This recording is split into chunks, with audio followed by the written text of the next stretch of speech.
here we are today. We have finished, with God's help, the first essay uh, in the discourses of this week's chapter in the book Torah Or.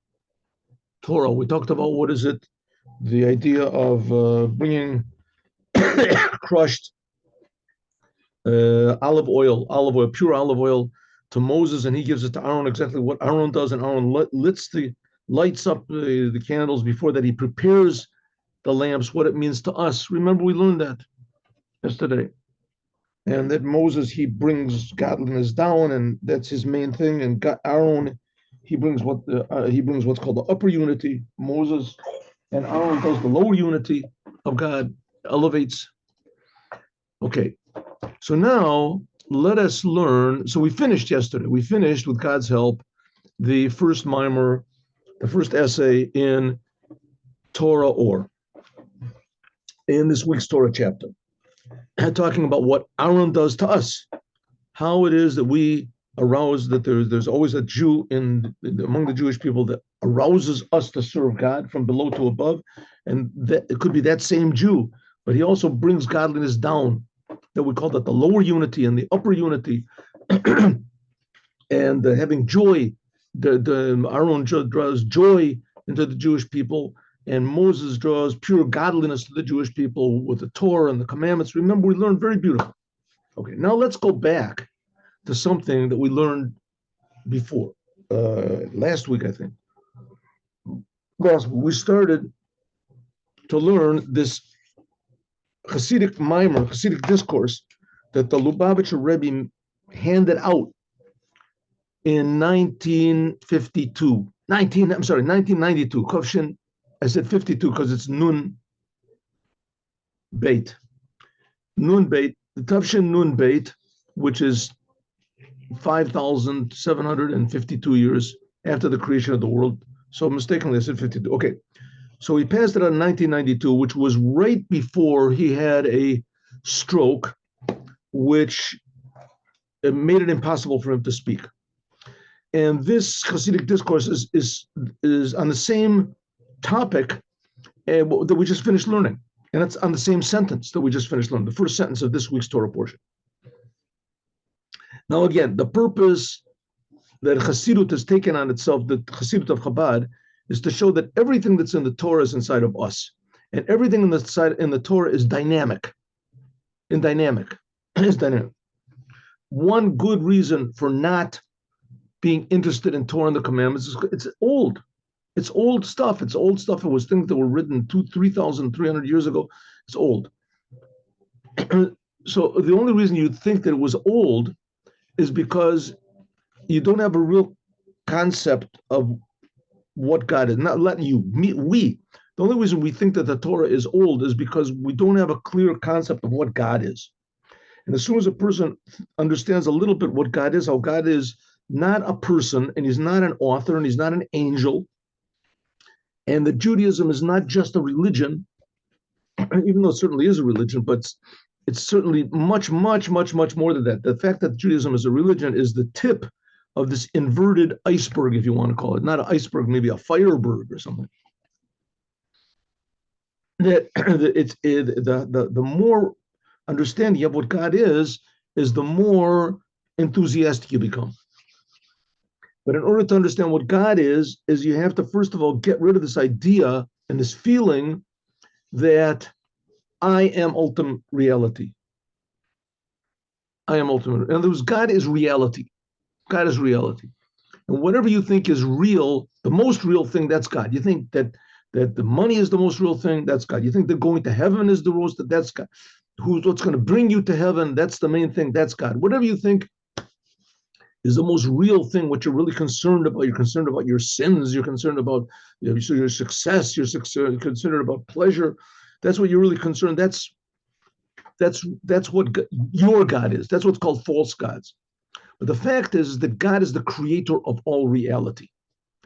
And he's not just the creator of this reality, which that's pretty amazing, but he's also the creator of spiritual reality, which that you don't know what it is until you start learning about certain ideas of Kabbalah that are brought in Hasidut. And that's the idea of going to heaven and all these pleasures. Once you realize what God is, then you're not concerned with going to heaven or getting punished or the rewards and things like that. That's not your concern. Your concern rather becomes, how can I use every moment of my existence to do the right thing, to connect with the Creator, to do what the Creator is creating me for. And that thing of getting rid of that certainty that all there is me, and I'm the main thing, and I'm concerned with me about success or going to heaven, whatever I'm concerned with. That's called crushing the olive. Now, this is especially for the Jewish people. The Jewish people are supposed to be the example for this. Because in order to get to realize a higher level of reality, we have to get rid of this false reality that we have, that I'm the most real thing that there is. It's true that we're real, but we're real because God is creating us to be real. Okay, so who enables us to do this? This is Moses and Aaron. Okay, now let's just, that's a general thing. Let's just switch to the Jewish people over here.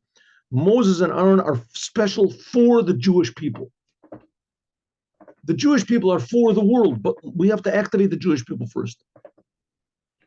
So what we've learned over here is that there's two things that Moses does. One thing is that Moses awakens in every Jew something that makes every Jew a Jew. And what is that? An awareness of God, a certainty that God and the Torah are true. A certainty. Every Jew has it. That's called emunah, faith. Every Jew senses, knows deeply down inside. It could be that he doesn't even know that he's a Jew. It could be nobody ever taught him, but it's there. It's there. The Jews are called believers, the sons of believers. That's what's been keeping the Jewish people in existence for the last 2,000 years. We didn't have a country, didn't have an army, didn't have anything, scattered all over the world. But every Jew individually, even if they have bad leaders, they think that Karl Marx is the leader or someone, Stalin is the leader, who knows what. Nevertheless, every Jew knows that he's a Jew and feels that he's a Jew. See, it's a very amazing thing. Even the biggest apostates, whatever, they were a Jew. Or they say, I was a Jew, I changed the Jew. But they can't forget that they were a Jew. Right? They can't forget that, because deep down inside every Jew. So what is this thing of that's called faith, emunah. Every Jew is certain, way down deep, that God exists and that the Torah is true. That God wouldn't just leave us over here. God cares about us. And therefore we have the Torah to know what to do. Every Jew knows this. But what are you willing to sacrifice for this? How much of your egotism are you willing to sacrifice for this feeling? Right? How much of your egotism? We see that there's a lot of times that there's Jews that they're against Judaism, they hate Judaism, until somebody calls them a dirty Jew. All of a sudden he fires up. What are you talking about? I'm a Jew. What is he getting excited for? Right? What's he excited with? Oh, that's bad. I changed. One second. Excuse me. Okay, so the job of Moses then is to strengthen and to feed, and to nourish and make more healthy and more dominant this latent factor in every Jew's soul, namely an awareness that God is creating us, and he's creating us for a purpose. He's creating us for a purpose. That's what Moses said. Then later on, it says, and this was also spoken about by the previous Lubavitcher Rebbe. It says that's not the main thing. The main thing is, when is this brought out? When is it brought? This faith brought out? First of all, he said by Moses. Then after that, it said no. It's brought out when the Jews are put into difficult situations and they have to sacrifice something. They have to sacrifice something, even to sacrificing their lives. And that's where Purim comes in. Okay, here we go. So this discourse that the Rebbe gave out is really a commentary, if you want to call it, on the the discourse of the same name, which was given by the previous Lubavitcher Rebbe. and so the Rebbe says, the previous Lubavitcher Rebbe says two things about Moses. What is it that Moses does? He brings out the faith of the Jewish people. That's what reveals Judaism. But in continuation, it says that no, that what is it that really brings out the faith of the Jewish people when they're crushed? When they're crushed. So it's this whole idea of being crushed, it must have something to do with the fact of the Jewish people being Jewish. The fact of the Jewish people. Okay, a very basic thing the Rebbe is trying to do over here is that you should not, the goal is not, that's why we say Judaism in that way is not a religion. A religion tells you what to do from the outside. It tells you what to do from the outside. And what motivates you from the inside? Guilt or fear or something negative, right? You don't want to get punished. You don't want to have bad things happen to you. You don't want to go to hell. So that's from the outside. You're not really feeling God. You're only feeling yourself. But you're afraid because God is really big and he's going to get you one day. Okay. The job of Judaism and the message of Judaism to the whole world is that, good, you have to fear God. There's no doubt about it. If you don't fear God, then people, who knows what they'll do. But that's not the idea. The ideal is to appreciate God and to love God and to appreciate God's love for us, to appreciate it. And how God personally forgives all sins, and all you have to do is just change your ways. Just change your ways. And 99.99999% of all sins come from ignorance or temporary insanity. Sometimes not, especially, the big anti-Semites, most of them, they're a lot of them are intelligent people, and they just hate the Jews because they just hate the Jews, not because of their intelligence, but because they just picked like picking on the smallest kid in the class or something, and the helpless kid. But generally speaking, 99.999% of all the sins, including all these sins of worshiping a person and things like that, are done from ignorance. They're not so. So let's forget about this thing about feeling guilty. Every human being is good in essence. But here we're talking about the Jews. Okay, so what brings out this faith of the Jewish people? Moses does, or is it when the Jews are put into a pressure, like they were in Purim? And in Purim, all of a sudden, their Judaism woke up. A very interesting thing it says in the Megillah, and we talked about this before. In the Megillah, it says that the Jews did not really receive the Torah until Purim. God took the Jews out of Egypt about 900 years before the holiday of Purim. Right? He took the Jews out of Egypt, and they wandered in the desert, and then there was another 440 years till they built the first temple, and the first temple lasted another 410 years, and then there was 7 years of exile. At the end of that 7 years of exile was the holiday of Purim. So it's about 900 years. All that time, they didn't really receive the Torah. Why? Because they didn't really serve God for no ulterior motives, from love. They served God because it was worthwhile, because all the Jewish people were all together. That's what God. The first time that the Jewish people all served God was in Purim. What happened in Purim? We talked about this before. Came along Haman, made a decree, I'm going to kill all the Jews. The Jews could have said, I'm not Jewish, and there wouldn't be any decree on them anymore. It wouldn't. But not one Jew even thought to say, I'm not Jewish. Suddenly, all the Jews, the same Jews that ate from the meal of Achashverosh, and they knew how to have a good time, and they wanted to continue having a good time, and if they knew that if they were dead, they would not have any time at all. Not one Jew, even the children, the women, the children, nobody even thought to say, I'm not Jewish. They ignored the impending disaster. Okay, so what are we supposed to do now? We'll see. Let's see. We'll see. What does this got to do with us? But it's essential. That's what I'm saying. It's essential That's what it says. Mashiach will come and show all of the religions in the world are lies. All of them are lies. But these people believe in something. What's wrong with it? Because it's all of the religions in the world are selfish, super, super selfish. People think about only themselves.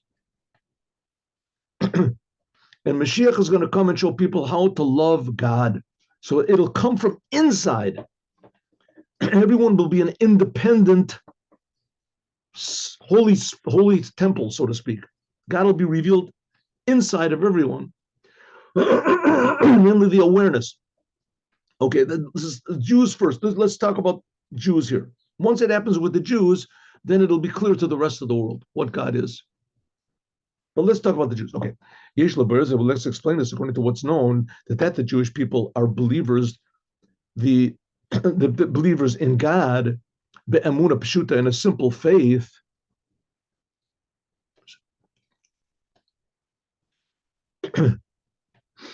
Ein sorichim rayos, and they don't have to have any proofs.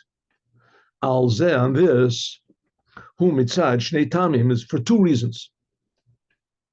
There are two reasons why every Jew believes in God. Every Jew believes in God. You see, there's a lot of super Jewish atheists, and sometimes the big time atheists are the Jews, because by Jews, God is really important. Right? You go up to a non-Jew, you say, God doesn't exist. Okay, it doesn't exist. You go to you say God does exist, right? You go, God does exist. A non-Jew will say, okay, believe what you want. You go up to a Jew and say, God exists. Oh yeah, you got a proof? You sure? You have 100%, right? Where'd you get that from? Right? Go up to Karl Marx, tell him, he'll get the Trotsky. He'll get all fired up, a whole big thing. God does not exist. I'm telling you. What do you care? What do you care if he exists? He doesn't exist. You say it doesn't exist, so what do you care? Right? You go up to somebody and say, the elephants don't exist. Okay. No such thing as the North Pole. Good. No, the Earth is flat. Good. The Earth is flat. Who cares? I want to say this. God exists. What are you talking about? God, how do you know? And so there's two reasons that every Jew is fired up about God. Every Jew down deep. And in the end, every Jew wakes up the faith of every Jew. Two reasons. Number one is because Mazleu Chazi. Remember, we learned about Mazel in the speech of the Lubavitcher Rebbe, that the Mazel of the Jewish people on Adar is good. The Mazel is the essence of the soul. Mazleu Chazi, that the essence of the Jewish soul sees, Shanashama Shalamayla, that the soul above sees godliness. Rosh Shalamayla, it sees clearly. Shalamayla Misecha, seeing is above understanding. You see something, and then you try to understand it. This brings, because the essence of the Jewish soul believes in God, this brings about the Hanashama and the soul, Sha'aguv, Emuna Belokut. This brings about the part of the soul which is in the body, faith in God. We talked about this a lot of times before, that the soul, our soul, is like this tip of an inverted iceberg. The soul. So our soul is our consciousness, our awareness, our identity of who we are, a feeling that I exist. Our feeling that I exist, that we exist. This is it's a true feeling. We really do exist. The world exists. Not like these people that say it's all whatever cycle. I don't know what people. I can't figure out what they're talking about, to tell you the truth. It's all subjective. The world is subjective, which seems to be the most insane thing. I mean, it's subjective. So whose mind is tricked to think that the world is real? So there is such a thing as a mind. Anyway, the feeling that we have that there is such a thing as reality, that feeling that there is, that's a true feeling. There is reality, but it's just a tip of that feeling, and we want to increase it. Only a little bit of the soul is in the body. But the top of the soul, which is called the Mazel, that sees God, it's clear to that soul that there's a creator. It's clear that it didn't create itself. We think we created ourselves, or that we just came from our parents, who knows what.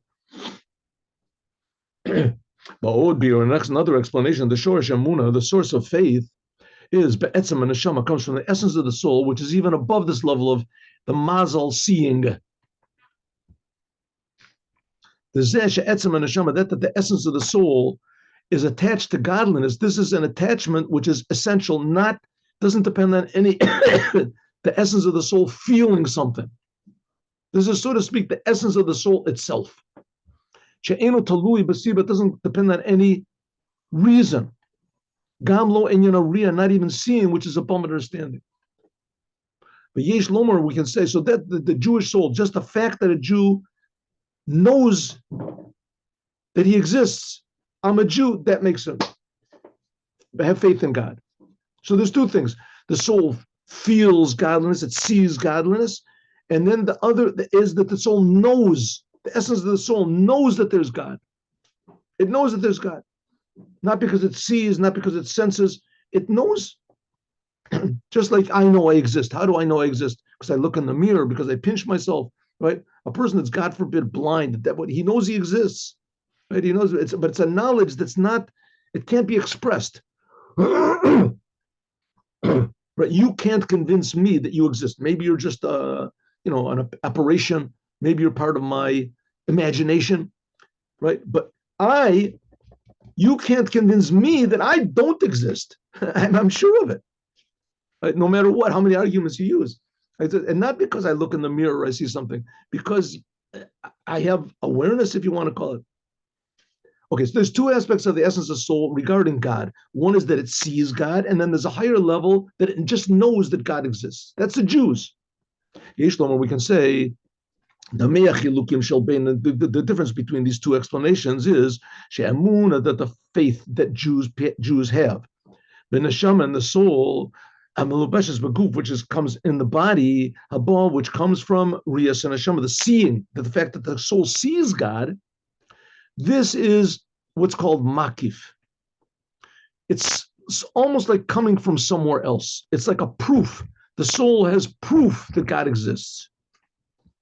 Because the soul of a Jew is lamayla mislabshus, it's above being in the body. It's like the top of the spiritual totem pole, if you want to call it.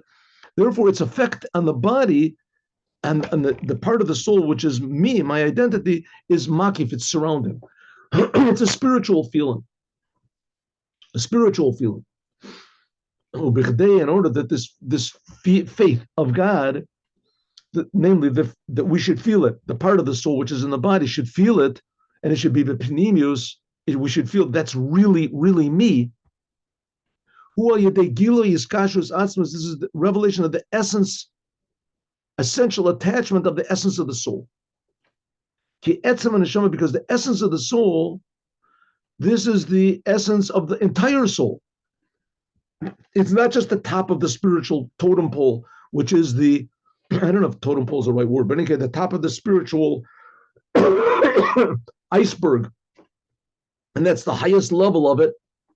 This is, we're talking about the essence of the whole entire soul. The whole entire soul.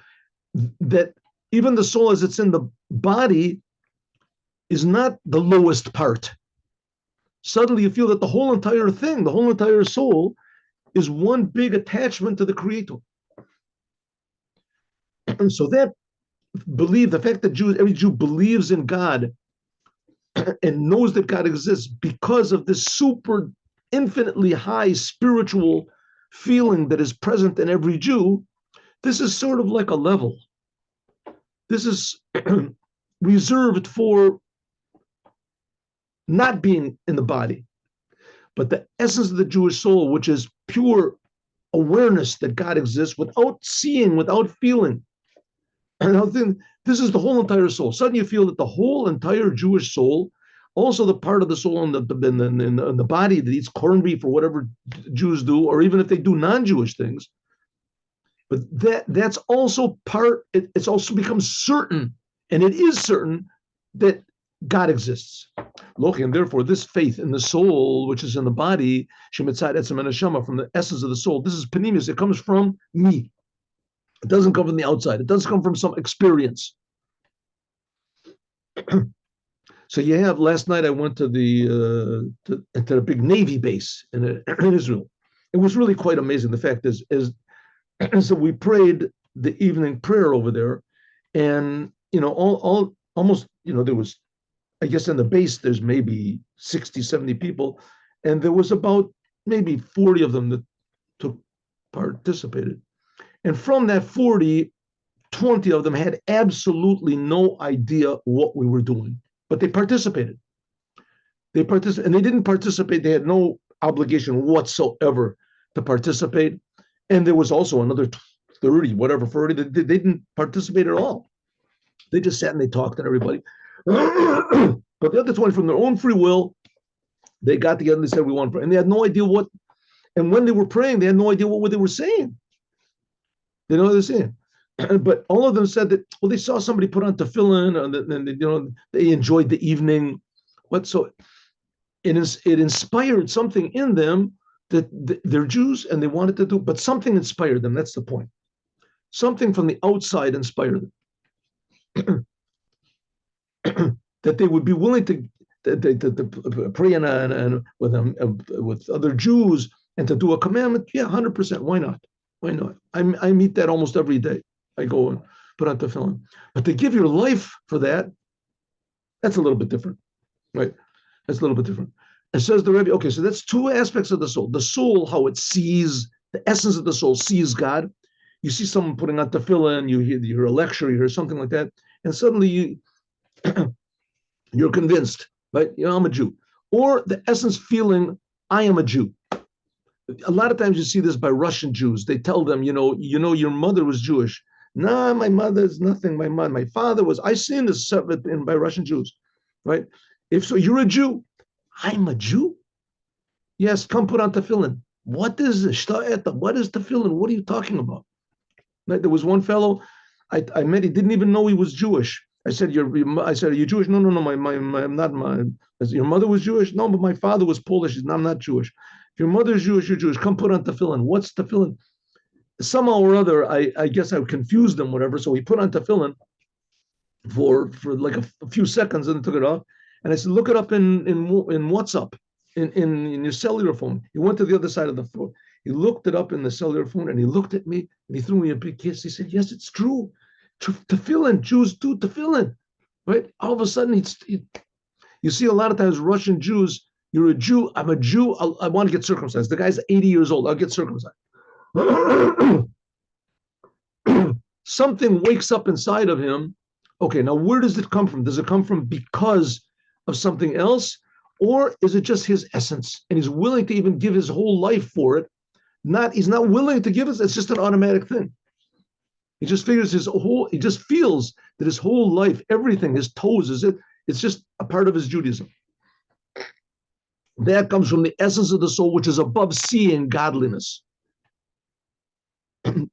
Jewish identity. I hope he's according to this. Now we can explain the connection between what we said before in the mimer, in the previous Rebbe's mimer, that this idea of being crushed up, how the Jews are crushed up, like by Haman, by situations in the world that force them to make this sacrifice something for Judaism.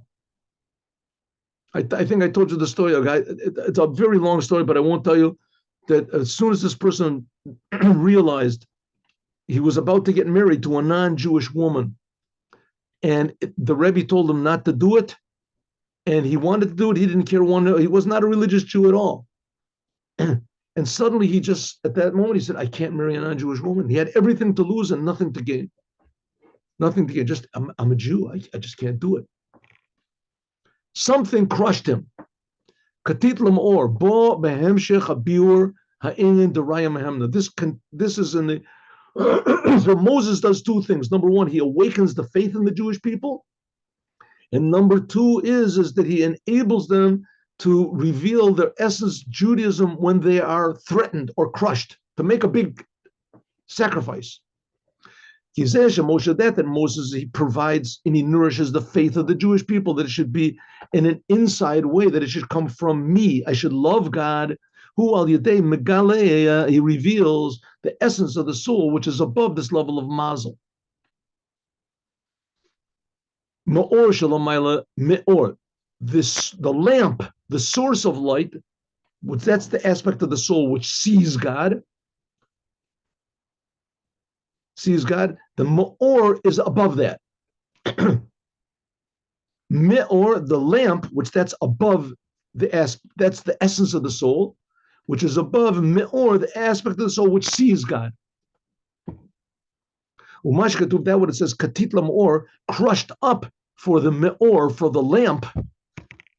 Like it explains in the previous Rebbe's Maimer, in order to reach this level of a Me'or, of the lamp, the source of the Jewish soul, who al yadein Katit, it's because he's crushed when he's in exile. This is the exile. The main revelation of the essence of the soul is Mesirut Nefesh, is what's called self-sacrifice.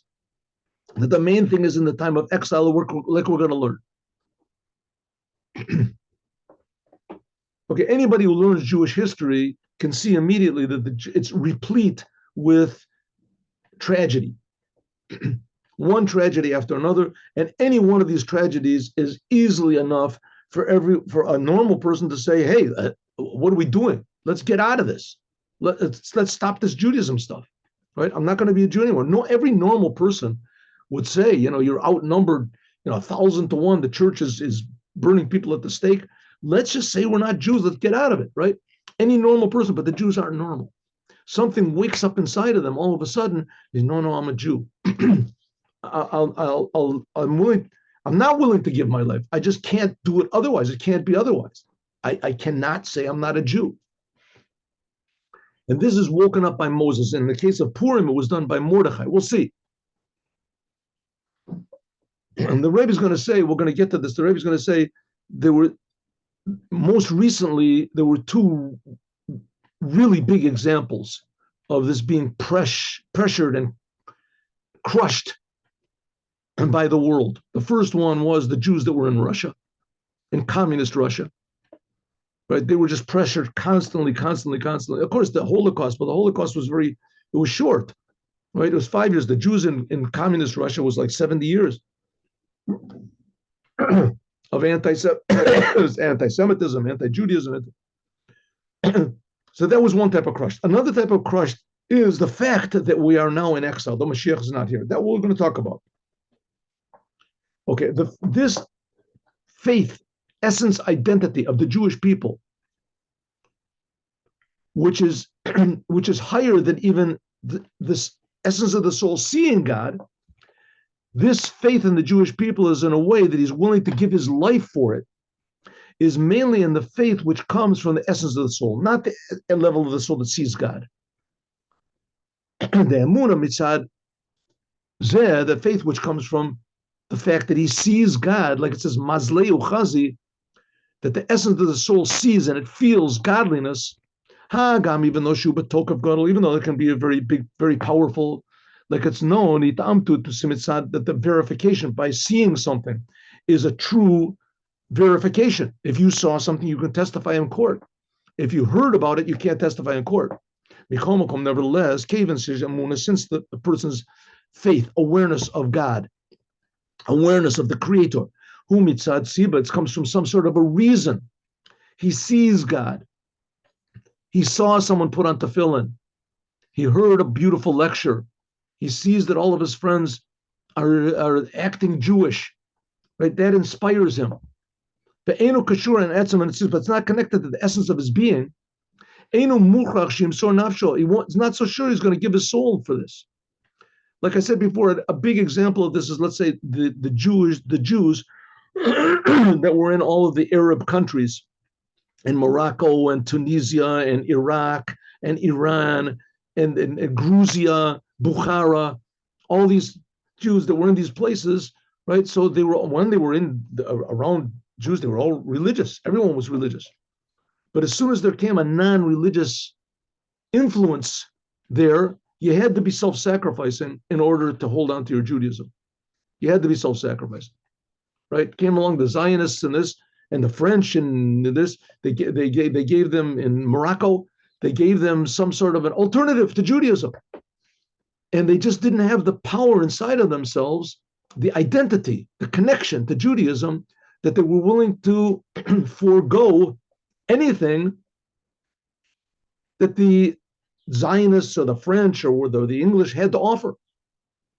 friendship and intermarriage and all these wonderful things, good positions in work, and those are good things. So they didn't have for a person to withstand the outer pressures of the world, you have to have a very clear identity, or you have to be convinced that if I do that, I'm going to go to hell. It's not,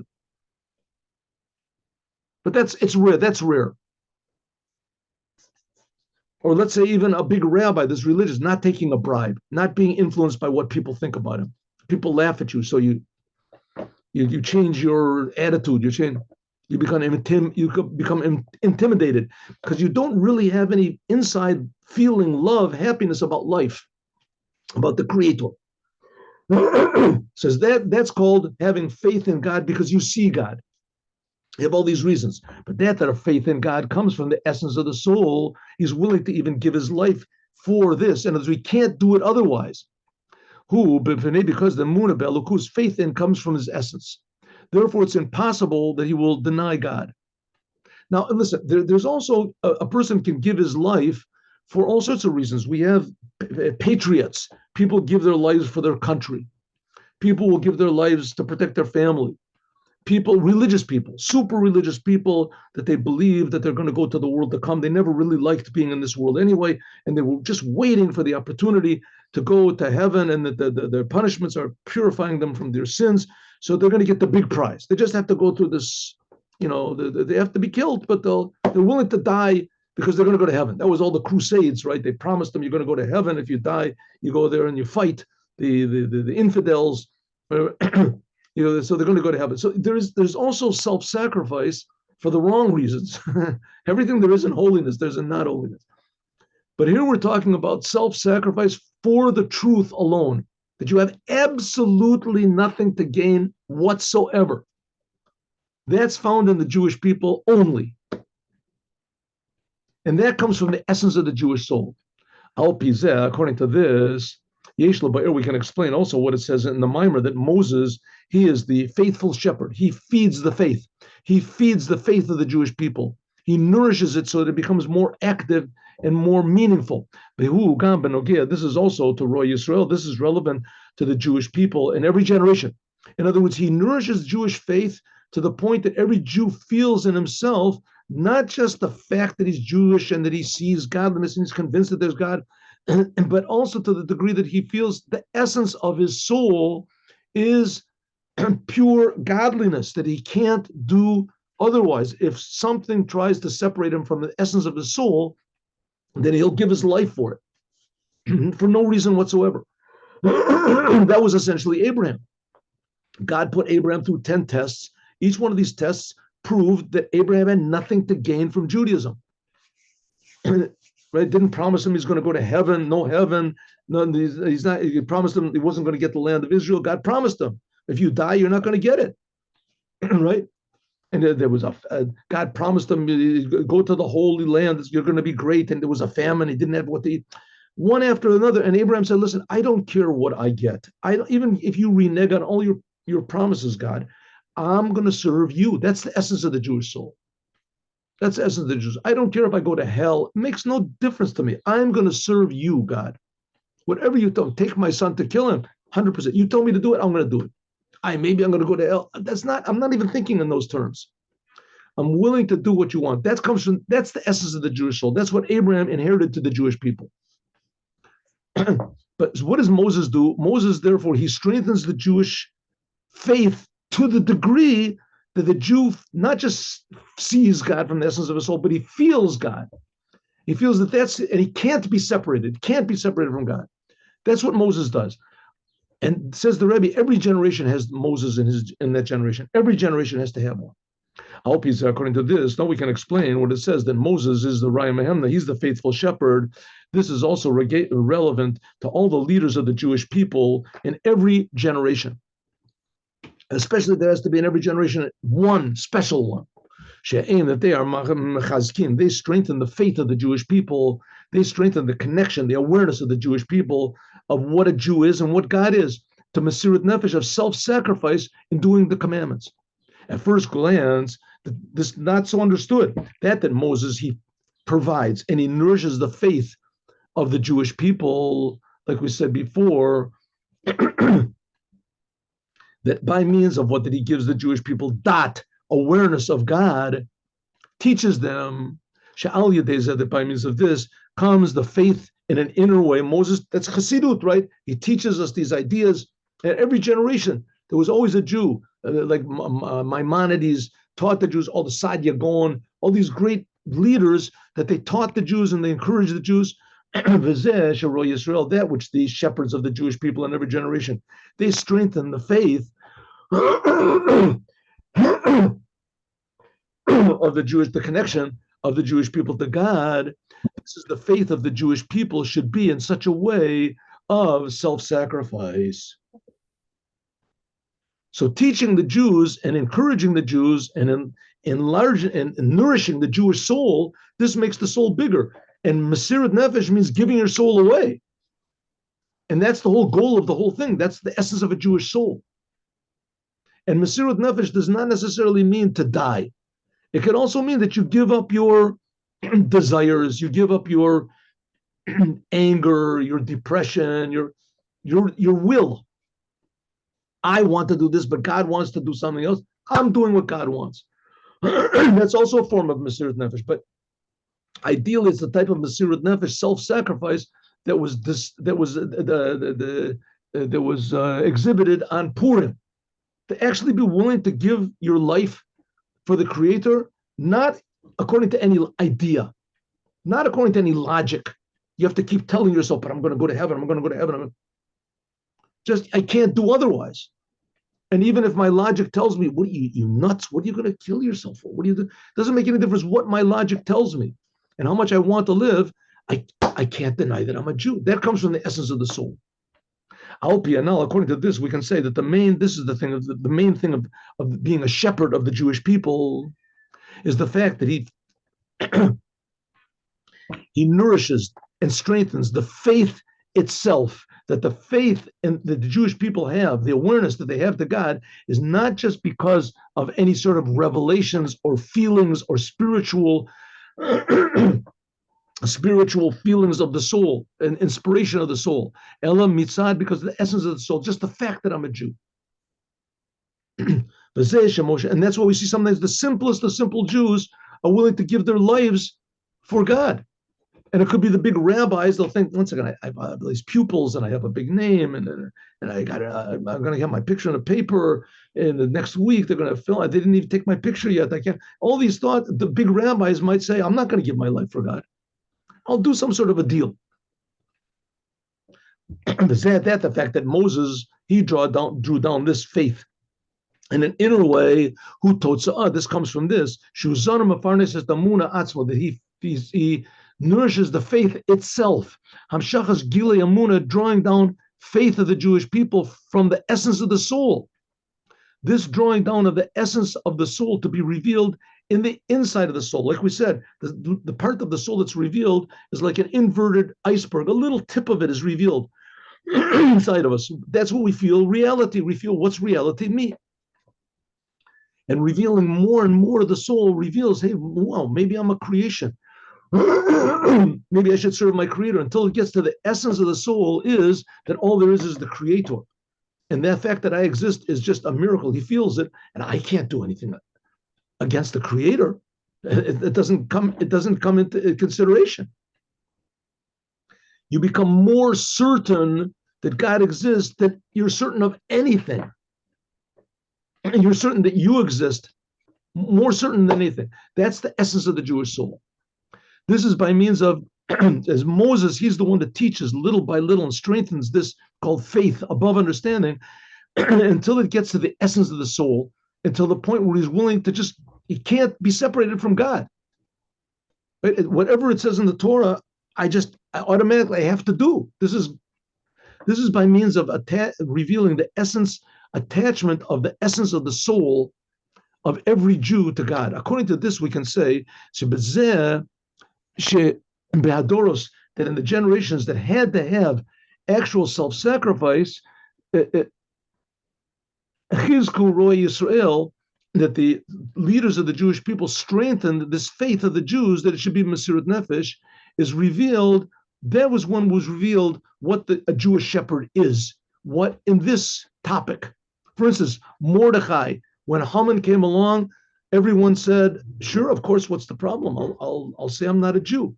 And they looked at Mordechi and they said, "Shema Yisrael, I can't do it."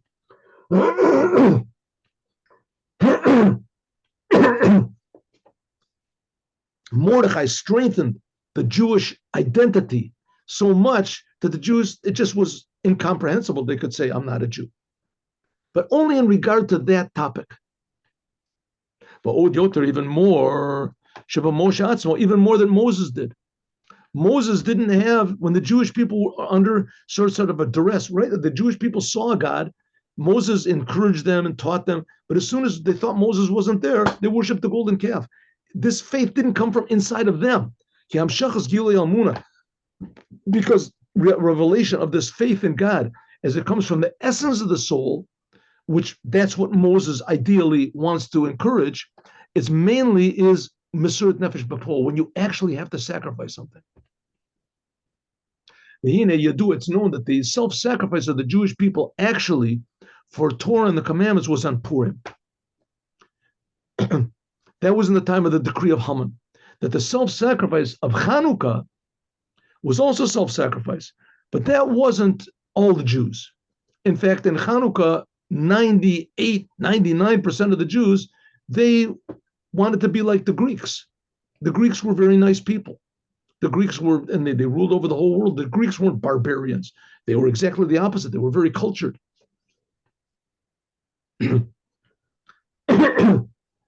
And so most of the Jews wanted to be like the Greeks. Only a handful, Matetyahu and his sons, they were the ones that had self-sacrifice. But in the time of Haman, the decree of Haman was on all the Jewish people. According to this, now we have to explain that what's brought in the Maimer and also in the Midrash, that Mordechai, he was equal in his generation like Moses in his generation. Even though that what do we say? That Moses, he didn't really succeed so much in his his job of inspiring faith in the Jewish people. He wanted the Jewish people to be, self-inspired. And we saw that they were self-inspired when Moses was around. But as soon as he wasn't around, they weren't, which is not the case Mordechai. Mordechai, he inspired the Jews really from their insides. For every Jew individually was inspired on his own. And Mordechai, he was the representative, he was the branch of Moses in his generation. Nevertheless, it says in the Midrash that Mordechai, he was equal in his generation like Moses was in his generation. So at first glance, it seems that Mordechai was much higher. It says, Yesh Lomar, we can say that one of the qualities of Mordechai was that he was revealed. He revealed what Moses tried to do in all of the Jewish people. But dugmas, like what Moses tried to do, that he drew down awareness of God to all the Jewish people in his generation. Did it really light that flame inside of each and every single Jew? By Moses? Well, not exactly. But at least he started it. Moving like it's understood that in the generation of Moses, all the people in the generation, it's called Dor Deah. They're a generation that they knew God. They saw the 10 plagues. They saw God split the sea. They saw God when he split the sea, it says. They saw the revelation. They saw God at Mount Sinai. But Moses, this was revealed, this revelation was to all the Jewish people, was because Moses, he drew down Dat L'Kol Anshe Ador. Moses drew down this connection. And Mordechai, this revelation was that he revealed not just connection to God, but self-sacrifice to God. Moses, so to speak, he was revealing from above to below.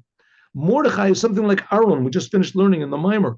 Aaron, he was from below to above. He inspired the Jewish people to the degree that they couldn't be separated from God.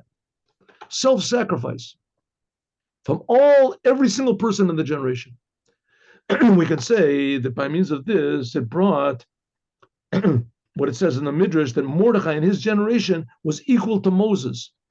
What do you mean he was equal? He was actually more, wasn't he? He says, no, by means of that the Maimer, that because Mordechai revealed what Moses wanted, dreamed about, that all the Jewish people should have self-sacrifice.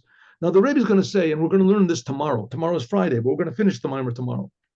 The Rebbe is going to say, but interestingly enough, we see that after Mordechai convinced all the Jewish people to have self-sacrifice, that feeling didn't last very long.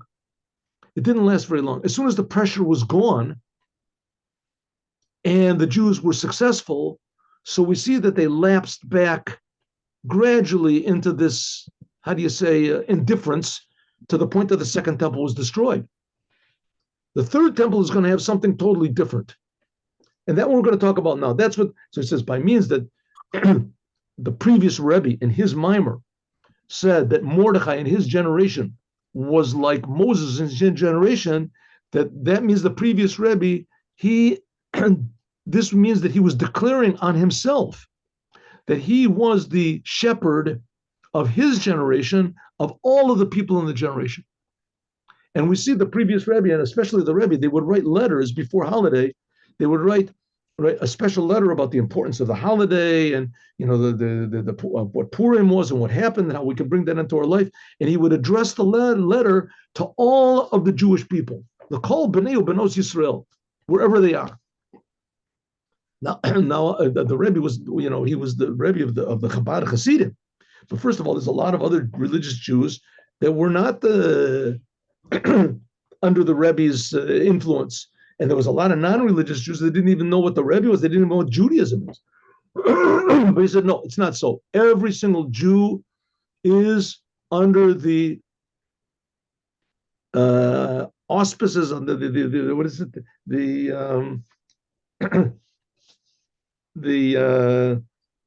I can't remember. All of a sudden, the word flipped my mind. The responsibility. He's under the responsibility of the Lubavitcher Rebbe. Of every single Jew in the world, the Rebbe is responsible for each and every one to wake up their Judaism. How is he going to do that? We're going to talk about that later. But we see that it's possible to inspire all the Jews. Mordechai did it. Moses started to do it. How is the Rebbe going to do it? We'll find out, God willing, tomorrow. Now let's do the Yom Yom, the Bar Malchut. Yeah.